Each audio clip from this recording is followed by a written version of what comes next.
Good evening, and welcome to Public Affairs Public Access on Houston Media Source TV. I'm Gene Preuss with the League of Women Voters of Houston. Do you own a firearm? Well, many Houstonians do. Gun sales have skyrocketed in the past few years. During March 15th through 21st of this year, the FBI reported a record number of background checks by gun retail sellers. 1.2 million, as a matter of fact, the highest number in 23 years. In March of this year alone, there were nearly 5 million background checks, more than 3 million in February and 4 million in January. 40% of gun buyers were first-time owners. And while statistics show that men are more likely to own a gun, many of these first-time buyers are women and minorities. Nationwide, it's estimated there are 1.2 firearms for every U.S. citizens. But while you could find a firearm in half of U.S. homes in 1990, by 2016, only one-third of U.S. homes had a firearm. Half of Americans feel that gun violence is a big problem, and most people own a gun for personal protection. Still, firearms were a factor in more than 40,000 deaths in 2018. 60% of gun deaths are suicide. Now, this show tonight is not about whether or not people should have guns or people should have access to guns. There are a lot of laws and legislations currently up for debate on that. It's a very divisive issue. Today's show is specifically about those who own guns and safety measures they need to take. As a reminder, this show was recorded last week, so call-in numbers will not work at this time. And to introduce the show on gun safety in the home, we're going to be talking with Kim Ogg, Harris County's District Attorney, Dr. Sandy McKay from the Department of Pediatrics at McGovern Medical School, UT Health Science Center, Michele Oncken in the District Attorney's Office. She is the Chief of the Mental Health and Child Fatality Division, Marentha Sargent with Be Smart, and Augie Reyes of King's Armory. It's a Facebook group of people who shoot guns and people who go out and train and practice and exercise gun safety. So let's look at some of the reasons why people need to be aware. So Augie Reyes, let me start with you and ask you, what was it that drove home to you the fact that gun safety in the home was very important? One of the biggest, I wouldn't necessarily call it an incident, but one of the biggest things that happened was I used to keep my everyday carry pistol on top of an armoire in our bedroom, and from standing flat-footed, I'd kind of I'm 5'10", so I had to reach up and tippy-toe and reach up there on that armoire, and I could grab my pistol. So I figured it's a good safe spot. It's high and away. During that time, I found my little girl playing on her tablet at like 3 a.m. on a Tuesday on a school night. And I took it away from her, obviously, and told her, okay, you can't have your tablet. So 2 weeks later or so, I go to put my pistol away on top of that armoire, right where that tablet should be. And as I set my pistol up there, I realized the tablet was gone. So I immediately went to my little girl's bedroom, and sure enough, there was her tablet under her pillow. So I made her a deal, and I said, Charlotte, if you show me how you got your tablet, you will not get in trouble. And I wanted to know how she got her tablet because I knew that's where I kept my pistol. And at the time, I carried a big old Colt 45 1911. That's a pretty hot, hand cannon. And she was very slick. I'll lay it out for you. She took some big pillows and put them on the floor in front of the armoire. And almost like a little ninja, she scaled up the drawers by using the handles to climb up. and grabbed her tablet. And then from there, she was able to jump down onto the pillows. And she told me, I put the pillows there so you wouldn't hear me when I jumped down. After that, no more keeping guns on top of the armoire. They had to go into the safe. And I have a buddy of mine who's a Marine Corps veteran who builds these really neat wall safes that have a RF card reader. So if I need quick access, I do have, that do have my EDC in that safe. Now, EDC, for people who don't know, is everyday carry. And my everyday carry pistol is in that wall safe. And I'm able to take my wallet or an extra RF card, and I can slide it across the front, and that safe opens up, and there's my stuff. So that doesn't really meant to keep criminals away, but it definitely keeps those things secured. So if we do have friends or family or guests over, I don't have to worry about that. So it's just an extra level of security. And I was fortunate enough to have a friend that makes those wall safes. And you can actually look him up on Instagram. It's Bella Wood. He's based out of Oregon. He's a great veteran. If you want to reach out and help a veteran, I'm going to plug that as much as I can. Reach out to him. His name's Jason Weisenberg. Just a wonderful Marine who made that safe for me because he wanted to help me keep my kids safe as well. Augie, thank you very much. We'll come back to you a little bit later on. Let's turn to the current efforts that the District Attorney's Office will be starting this Saturday regarding gun safety in the home. I'm Kim Ogg, Harris County District Attorney. I'm the top law enforcement official in Harris County. I own a pair of cowboy boots, 2 horses, and several guns. In other words, I'm an ordinary Texan. As a gun owner, I understand the responsibility that we adults have when it comes to keeping our guns out of our children's hands. It's up to adults to keep kids safe. And that's why I'm asking you to join us June 5th at City Hall, along with our generous sponsor, Clear Channel, for the unveiling of a billboard campaign coming to a freeway near you. The message is simple: lock up your gun and save a life. There'll also be a memorial service to commemorate the many lives lost to unnecessary gun violence, much of which could have been prevented. We hope to see you there. So with me tonight is District Attorney Kim Ogg. And District Attorney Ogg, welcome to Public Affairs, Public Access with the League of Women Voters of Houston. Thank you for having me, Dr. Preuss. It's an honor to be here with these other speakers. Tell us a little bit about this initiative that you're starting this month. The Safe Storage Campaign is a national campaign, and we have a local victims advocacy group here, Mothers Demand Action, who have coordinated with our office and Clear Channel to simply raise people's awareness that through simple, safe storage of firearms, lives can be saved, especially the lives of those we love most, our children, because we see at the District Attorney's Office far too many cases of access, sometimes negligent access to firearms. And it's up to us adults to protect our children from the firearms that are so prevalent in American society, especially here in Texas. As a district attorney, why is this important to you? Why is this important to your office? You know, it's important to our office that parents do all in their power to protect their children from even other children who have access in their own homes to firearms, because we're in the business of public safety.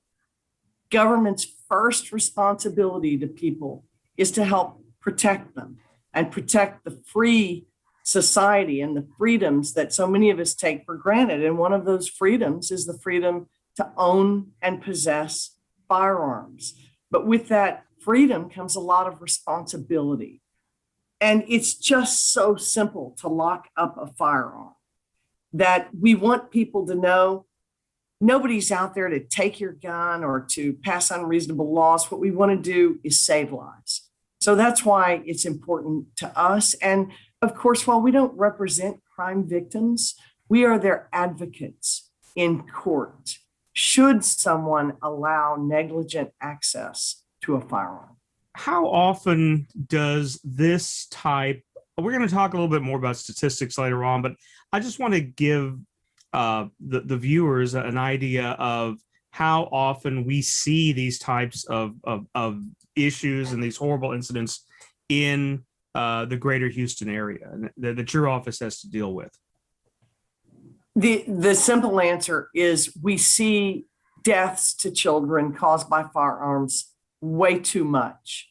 But for specifics, I'd like to turn to my colleague, the chief of our child fatality section of prosecution, Michele Oncken. Thank you, Kim.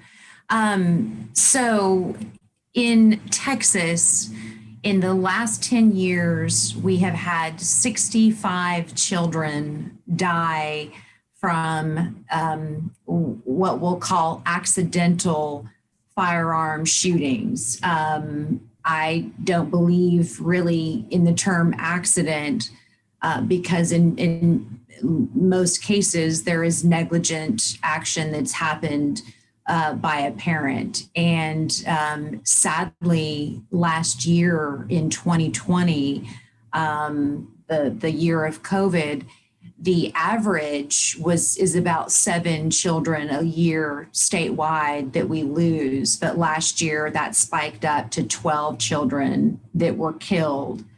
And that's not even including children who were injured, but luckily survived. So you can imagine with us being as big of a jurisdiction that we have, sadly, the bulk of those cases. And I can say just anecdotally this year, we've already reviewed several cases, 3, 4 or more cases just in the first few months of the year. So even one is too many, as Kim alluded to, but it's so easily preventable, which is why it's so heartbreaking.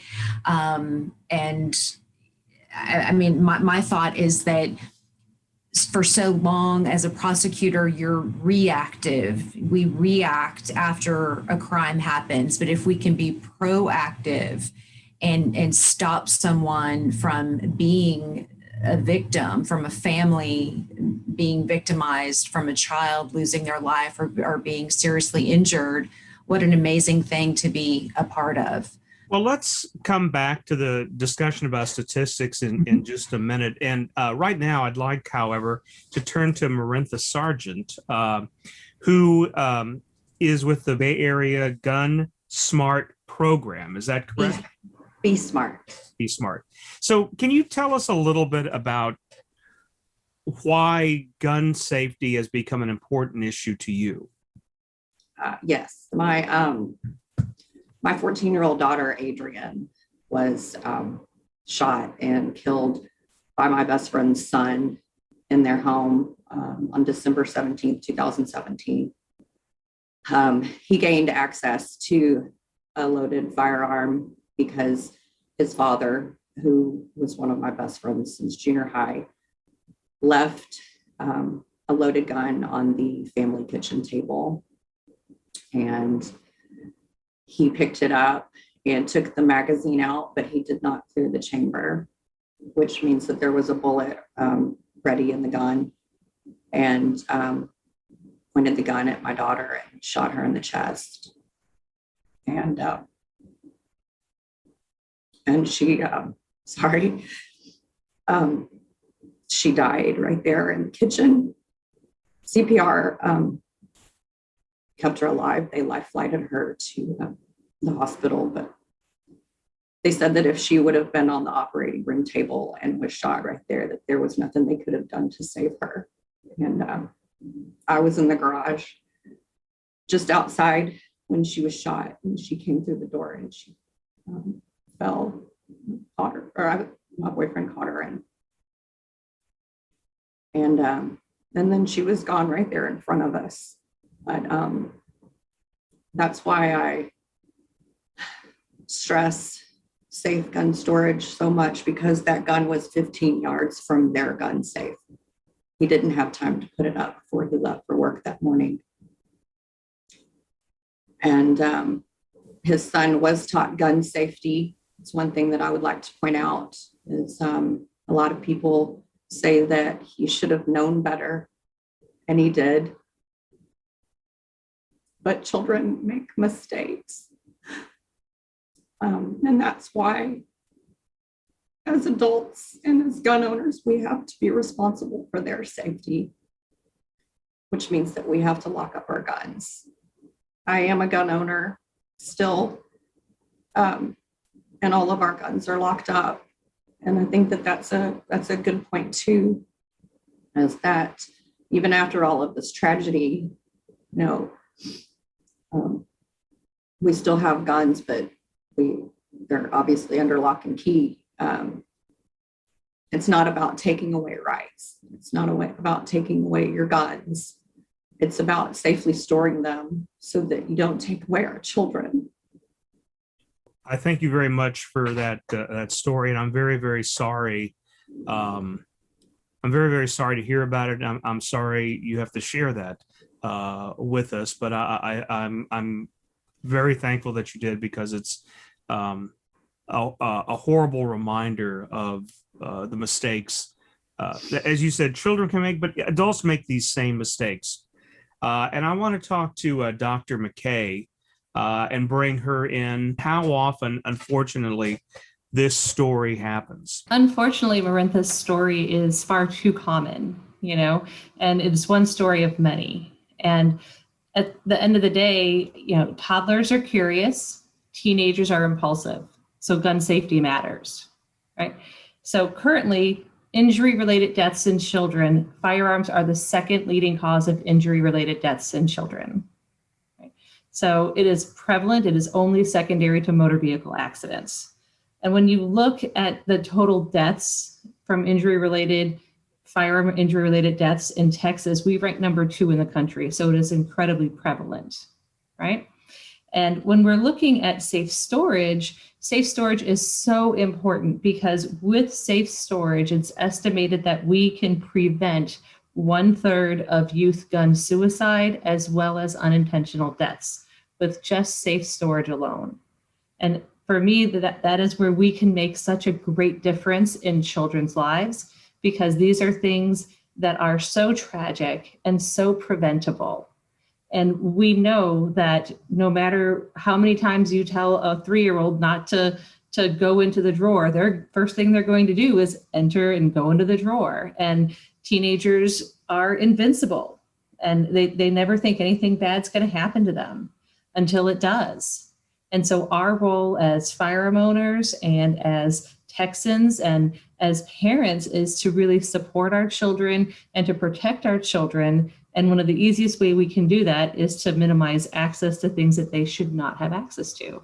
And I would just add to what Dr. McKay said.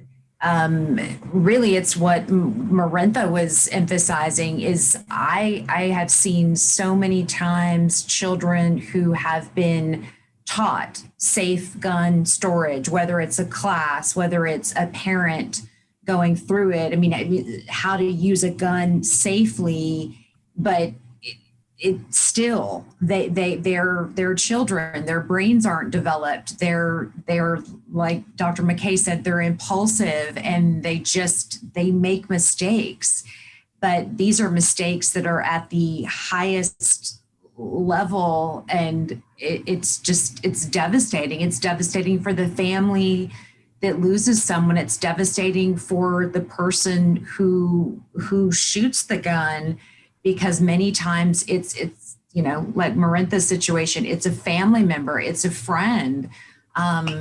Most of these situations happen in the home, in that child's own home, or in the home of a friend, and at the hands of a sibling. I see quite frequently, or some other family member, when their own parents or family members are on watch, they're in the home maybe.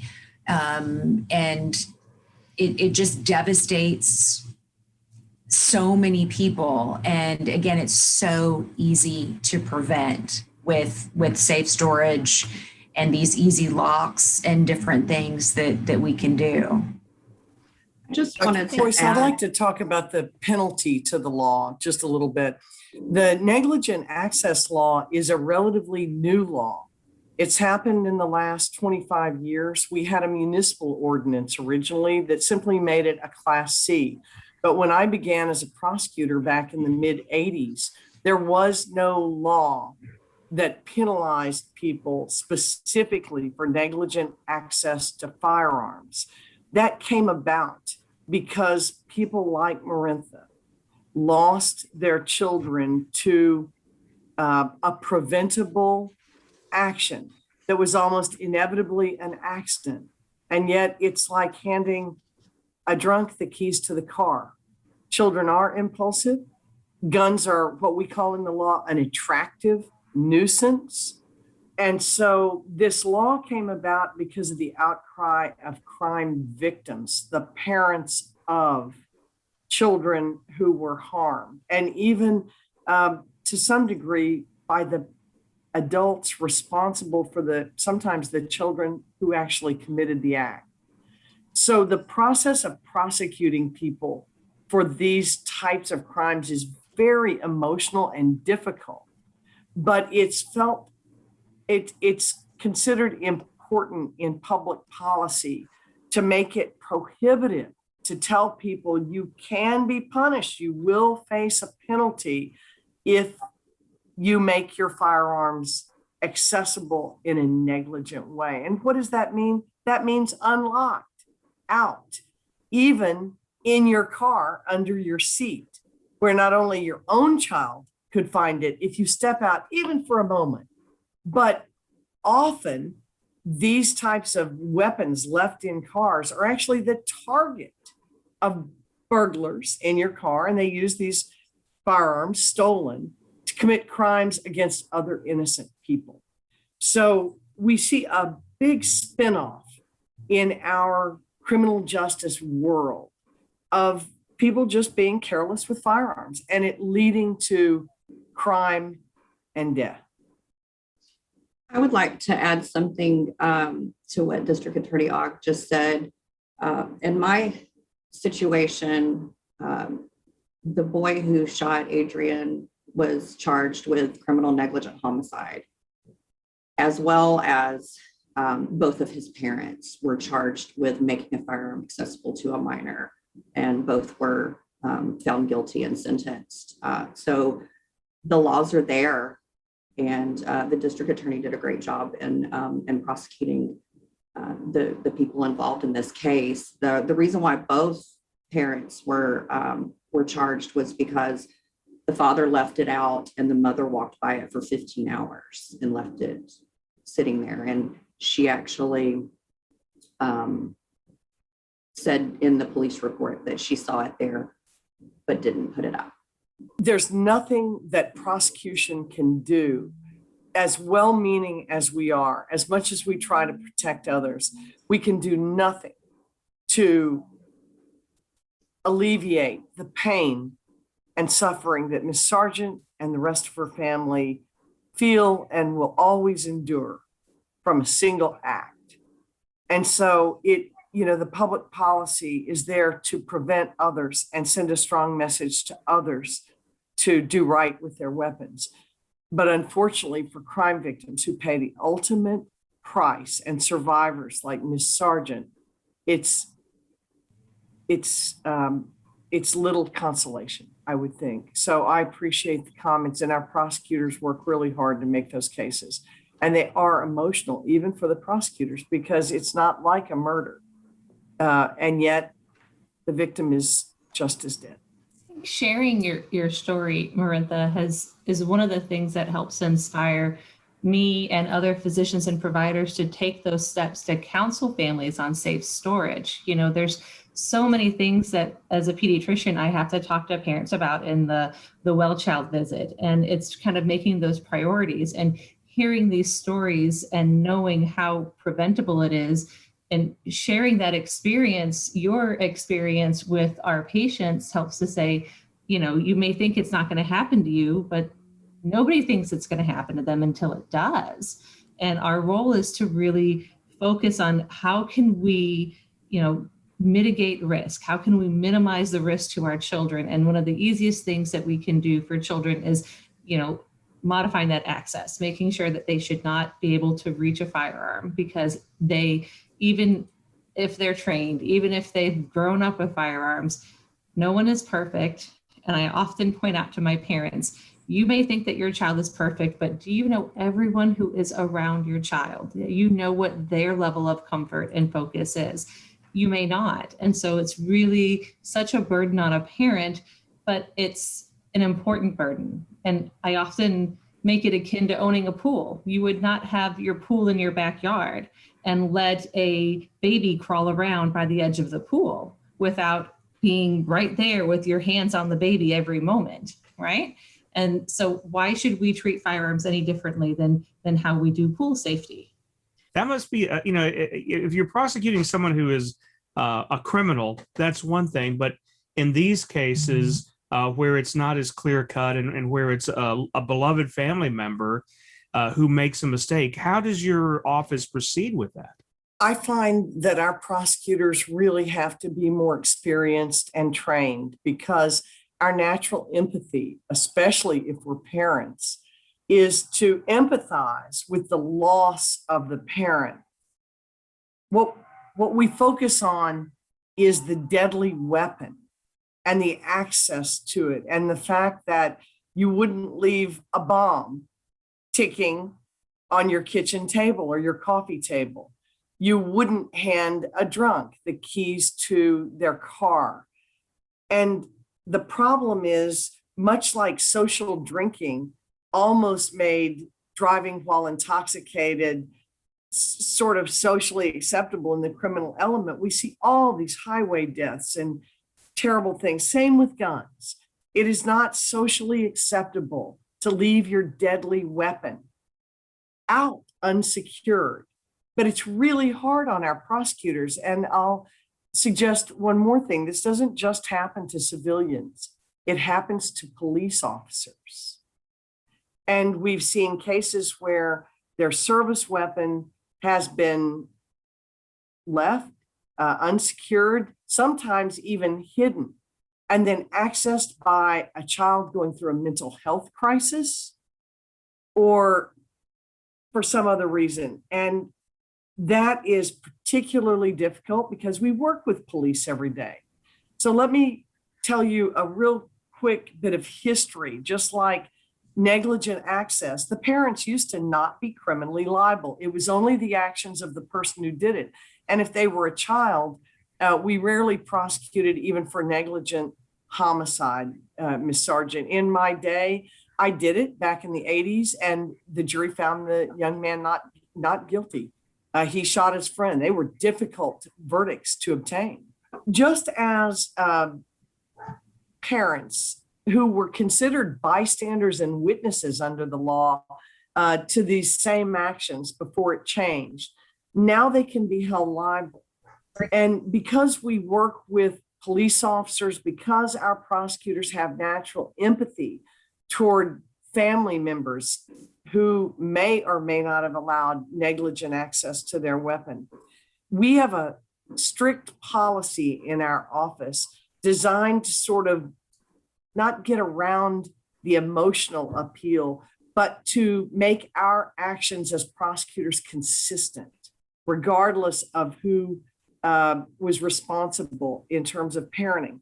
We now have asked every law enforcement agency in the county, 87 of them, to bring every firearm death of a child to Assistant DA Oncken's division for review.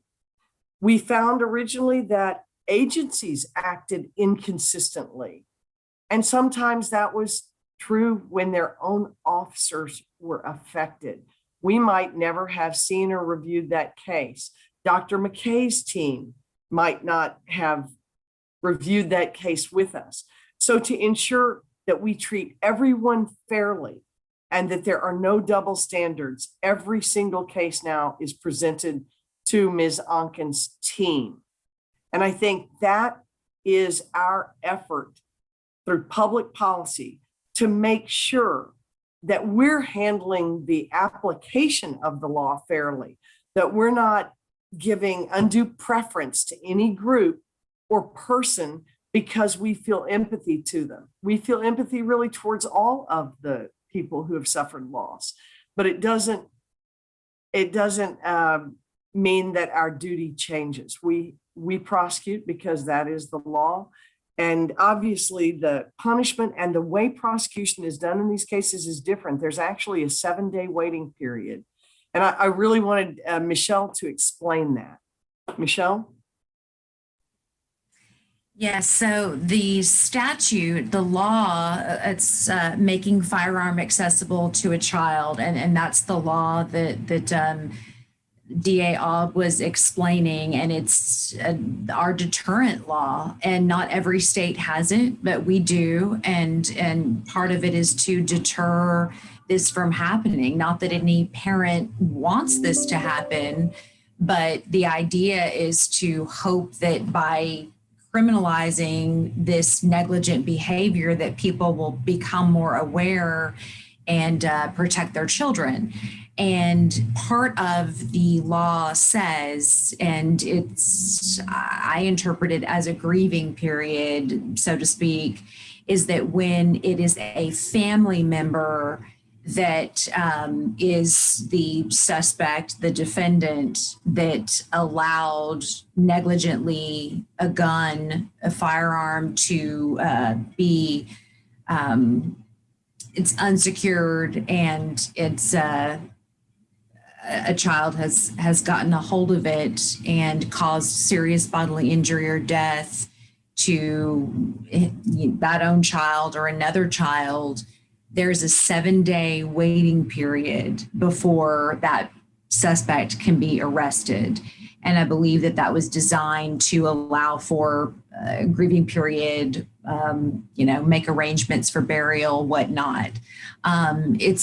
In most situations, it's a good idea for us also to just make sure that we have fully investigated the case, that the law enforcement has fully investigated the case, and that we know exactly, get all the witness statements, know what happened. But that is an interesting element to the law that I've never seen in any other statute. Murder, no other statute have I ever seen that exist. So a lot of times we get questions from the media, understandably, well, why haven't you filed charges yet? Well, we can't. Even if I know immediately that we are accepting charges, if a family member is involved, then we have to wait that 7 days. I think it's really important that we use the right words, the most compelling, learn the most compelling way to reach other people. And I think a victim-centric or survivor-centric view is important. So Marentha, how do you think we should talk to people when we're out in public? We haven't suffered the personal loss that you have, yet we want to convey the message. How should we talk about safe storage? What's the most effective thing from your perspective to say about it? The main point when it comes down to this subject is, like I said, no one's trying to take away rights. It's a law already. It's the Child Access Prevention Law. It is against the law to leave a gun out for a minor to have access to it. So we get a lot of pushback from gun owners who can't take away their gun rights. But the truth of the matter is it's already a law, and they're going to be prosecuted if they don't abide by it. But as far as how you should approach people, do you mean victims or just people in general? No, people in general. It's interesting that you bring up it's already the law. It's also against the law to drive drunk with your children. And if your children should die in an accident that you didn't mean to have, but you did mean to drive drunk, they can be prosecuted immediately. There's not a 7-day waiting period. A hot car, when a child is left in a hot car, and yet they can be prosecuted immediately. Yet we don't get pushback from the auto industry, you know, or people who drive cars.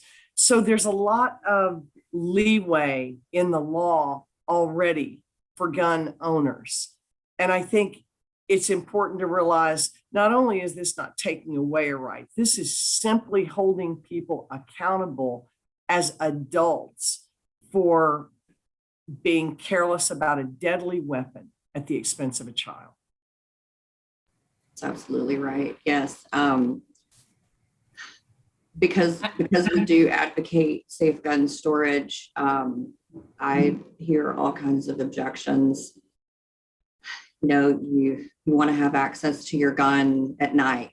And so I've made it my job to be able to field any objections that anyone brings to me, because I don't know one person who is alive today because they had access to their gun in the middle of the night. But I do know a person who's been shot with a gun that was left out. So it's just, it's silly for such a preventable thing to happen. And so I make it my job to listen to objections and figure out how to try to change that person's mind in a positive way. And I do feel like Adrian's voice is being heard, because I just talked to a person today that I haven't talked to in a year, and he said that he bought a gun safe because of what happened to Adrian. And I know 25 or 30 people who have also done the same thing. And if I can save one child from what happened to her, then I feel like I'm doing some good here. How easy is it to keep it safe? And we're talking about this like it's a it is a big deal, but but it's something that can be done very simply. Isn't that correct? Dr. Preuss, may I show as how simple it actually is to lock Please. up a gun? So I asked my investigator to bring his gun in. It looks like this. This is a gun lock. They look like this when you get them. You can obtain them free at a police department, and you can obtain them free from the district attorney's office. And we'll be announcing an event later in this program where these will be available at the event for free to anyone. It's literally this simple. You unlock the lock, you run it through the clip, you bring it down. I'm off camera now. You put the lock in the lock, and there it is. It took under 30 seconds. The lock is free. One fired bullet can be forever.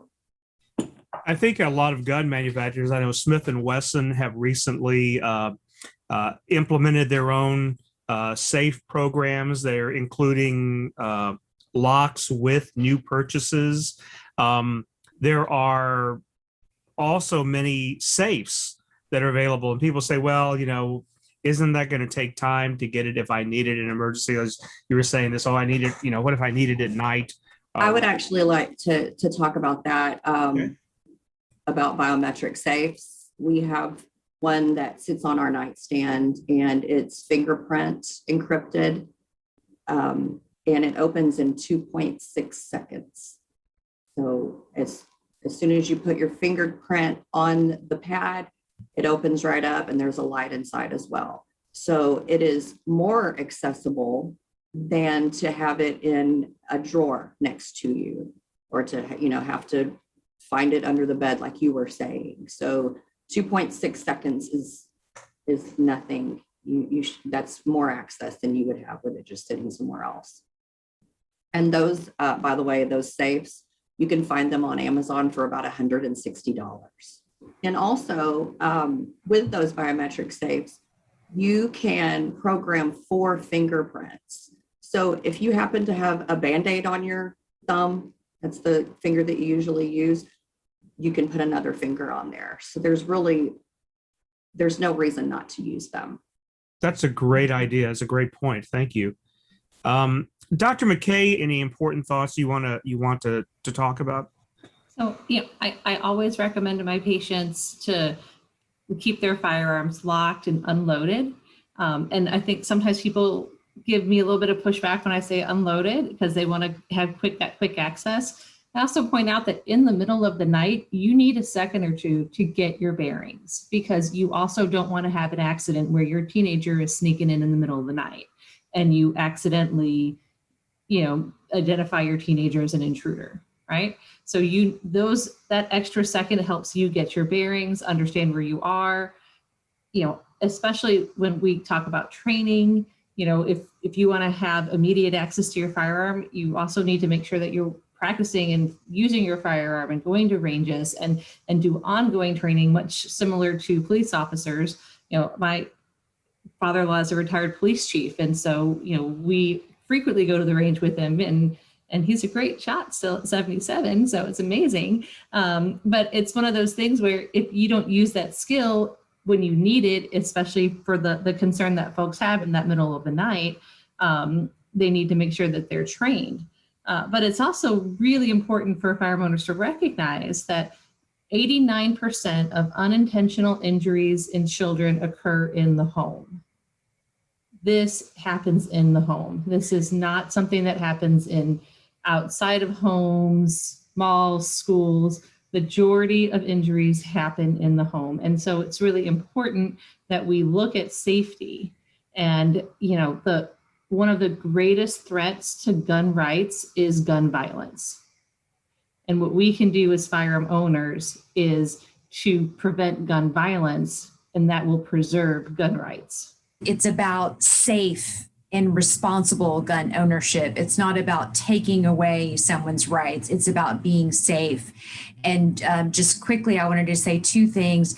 One is just to think about the issue surrounding suicide, that sometimes it's not so much of an accidental discharge. It's about a child who is depressed and going through something and being able to access a gun in the home that's not stored in a safe manner, or sometimes even to have that gun in the home at all if you have a child who is going through a depression. I've seen that way too many times. And another thing is, I think there's a misunderstanding about how old a child has to be able to fire a weapon. And there are, cases involving children as young as 3 and 4 who have the strength to discharge a firearm. And I think a lot of people think, oh, well, they're little, they couldn't do that. And sadly, that's not the case. So I just wanted to point those 2 things out. A child as young as 22 months can depress a trigger. Wow. So it's really important to start identifying about firearm safety early on. I talk about it with new parents, with their newborns, because that is a time in their life where they're having a lot of change. And so now is the time to change how you store your firearm. And I'm really glad that you brought up the concern of teenage suicide as well, because it is a significant concern. And so one of the things that we've done with at UT Health for one of our projects was calling and contacting the various ranges and shops in the Houston area, finding out which ones offer temporary emergency storage for families who are in crisis. And, specifically the question we asked was on, if there's a depressed teenager in the home and you needed to emergently remove your firearm, where can you take it? And I think that's an important thing for us to look at, because especially in the times of COVID, we have seen a significant increase in adolescent mental health concerns. And how we address this over the next several years is we're also going to have to address how we approach firearm safe storage in the home as well. A very good friend of mine had her niece at her house who had some some mental instability, and her niece went and got her keys to her vehicle and got her gun and shot herself.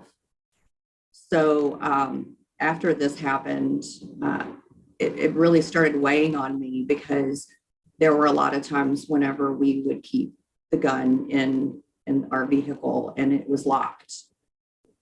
It started bothering me because our kids know where our keys are. And so the temporary solution was to put the keys in our nightstand drawer when we were sleeping. But that wasn't good enough for me. It was weighing on my mind. And luckily,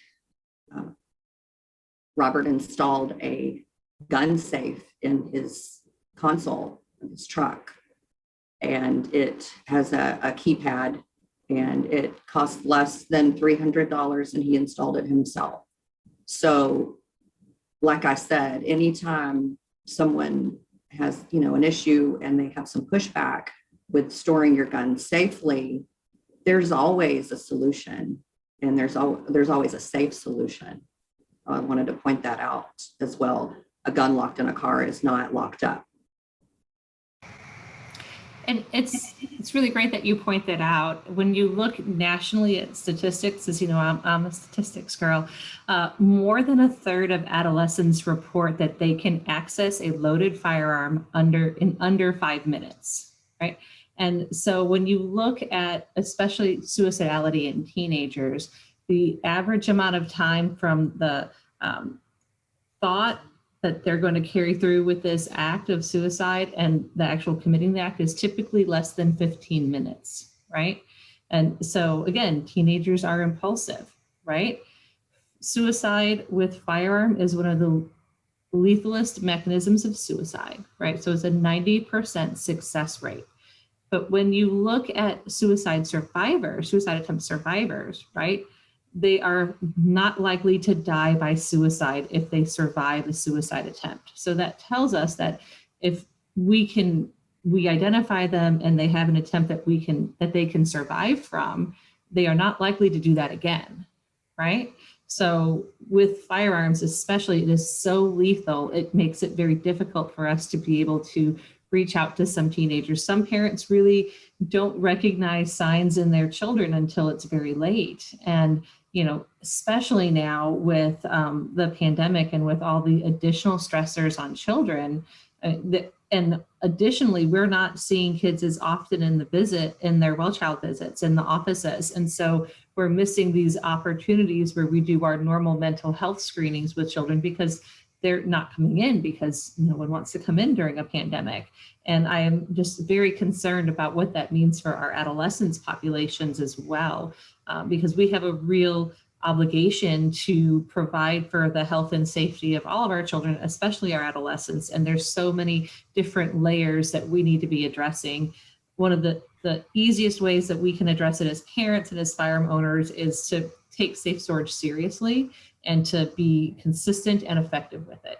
Can you briefly, and I know we're not trying to diagnose anybody here, and people, should really, if they think they see these signs, consult a professional for an individual consult. But can you give us some signs of what parents need to look for? Absolutely. I mean, people don't walk around with a little sign that says I'm depressed, right? If they did, it would be easy to identify it. And so some of the things that you look for in teenagers, especially, is when you're seeing changes in their typical behavior. So, more moody, more resistant to wanting to do things. Someone who used to go out a lot or talk a lot with friends is now suddenly withdrawn. Changes in grades is a big one that I look at as well, especially if you have a student who was an A student or an honor student who is now failing. That's another red flag that you should have. Changes in sleep behaviors, not sleeping at all or sleeping significantly more than usual. I think some of the biggest thing I tell parents is when you see a sudden change in your child's attitude and behavior, you should take a moment and try to figure out what's going on, because your child is telling you something, and they might not tell it to you directly as you're the parent, but that is your opportunity to reach out to their pediatrician and to say, I'm concerned, let's have my child be looked at. Augie Reyes, let me come back to you. Why is gun safety important? Gun safety is important to me personally because I care about people. You know, I have children, I have neighbors who have children. I care about those people and their safety. So somebody getting hurt by my lack of safety, it would definitely probably weigh on me pretty heavily if one of the kids or even a family member got hurt because I wasn't being safe with my firearms. You don't know what a 6-year-old is thinking, or a 5-year-old or a 3-year-old when they see a gun. They may think it's a toy, it's fun. I enjoy watching, cartoons or, Transformers. Every robot in Transformer uses some kind of big old cannon to blast the other guy. And I don't put down those movies. I enjoy them. I enjoy old war movies, and with the way they kind of romanticize guns and the way they're used and stuff like that, you have to teach kids there's a difference between movies and entertainment and real life. You got to let them know, hey, these really can hurt somebody. These really can kill somebody. Thank you. Marentha, Sargent, any final thoughts? I wanted to point out, I wanted to touch on a little bit, the Be Smart program that we have is, it's a program where we present to adults. It's a PowerPoint presentation. We present to adults, and it basically just lines out all types of safe gun storage. And we do these at church events, safety meetings at people's workplace, any type of meeting where we have adults together, we can do this presentation. And so if there's anyone who ever would like for us to do a presentation, who would like to know more about gun safety, then you can always contact your area Be Smart head, and they will set up a presentation for you. And what are the contact? How can we contact Be Smart representatives? You can email us at Bay Area besmart@gmail.com, and we can get back to you about setting up a presentation. And if it's not in our area, we can field those emails to the right person. Okay, Marentha, Sargent, thank you very much for being on the show with us, and thank you for sharing those stories. And I know they're tough, and I appreciate your strength and your honesty. Thank you for having me. I appreciate all the help that you guys do. Dr. McKay, any final thoughts and then ways of contacting you? Absolutely. I think as a pediatrician, my goal is to help parents keep their children safe and healthy. And I often tell my patients, my role is to help you be the best you. And one of the ways that we can help keep children safe is to really take safe firearm ownership and safe storage seriously, to be consistent with it, and to put it a priority in your home. And if you have questions about what might work for your family, or what, where you want to go, or if you need any resources, you can always reach out to your child's pediatrician at any time for any concern that you have about your child, and we are here to help. And certainly our office at UT is always willing to help families and support them in any way that we can, because really our role is to help your child be the best you. And District Attorney Oncken, can you share with us some final thoughts? I first want to say just to Marentha and everyone in a similar situation, just how in awe I am of the strength and bravery of your strength and bravery, and how important it is. How important it is for you to come forward and do what you do, because if we can even save one child's life, then we have done our job. Then it's all worthwhile. And Dr. McKay, just as a pediatrician, as a doctor, how important it is from, birth practically to have these, conversations with parents about being safe. It's just hugely important and such wonderful work. And from the district attorney's office perspective, I don't want to have to prosecute anyone for this. My goal is that this never happens again. But just to know that we have a law on the books, and the goal of it is to prevent this, to deter this from happening. And I don't think that there are any parents out there that, in this situation that want their child to be harmed. There are abusers. We understand that. That's not what we're talking about here. But if in any way, knowing that I could be criminally prosecuted can in any way deter and make people think, be smart, just like the name of y'all's organization, be smart, be safe, then we've done our job, and we will look at every single case and be as consistent in our prosecution as we possibly can. And again, it is not about taking away anyone's guns. It is about gun owners being smart and being responsible. And I think most people want to be responsible. They just need to have their eyes open sometimes. So District Attorney Ogg, do you have any final thoughts, reminders that you'd like to share with us? I do. We can save the lives of our most vulnerable people in our society, children. We can save our own lives and others. And it's so simple. Safe storage of guns is a solution. It's a free solution. It's an inexpensive solution, simple, easy. And we're going to be reminding people of that in conjunction with our partners, Clear Channel, who have donated billboards to Moms Demand Action and the district attorney's office to remind people, lock up your guns, save a life. The unveiling will take place at a ceremony at City Hall, Saturday, June 5th, 7 p.m. Come on down. There will be a memorial service following, not a service, but a memorial event commemorating the lives taken. I actually never use the term lost, but the lives taken through negligent firearm access. And we want to honor those victims. We want to honor their surviving family members. And we hope that everyone watching will join us and tell others. You're going to be seeing billboards around town reminding you, lock up your guns, save a life. So please do. It's so simple. We can work together.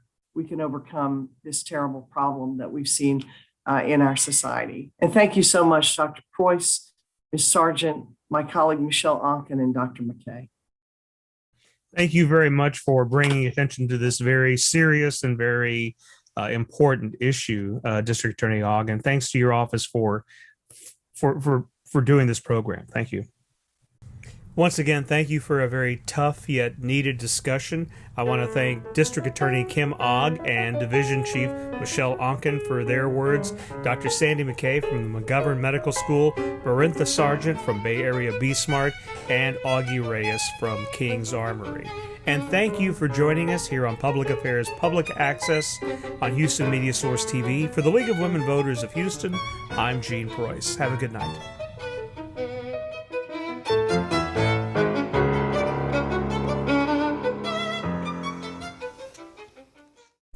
I'm Kim Ogg, Harris County District Attorney. I'm the top law enforcement official in Harris County. I own a pair of cowboy boots, 2 horses, and several guns. In other words, I'm an ordinary Texan. As a gun owner, I understand the responsibility that we adults have when it comes to keeping our guns out of our children's hands. It's up to adults to keep kids safe.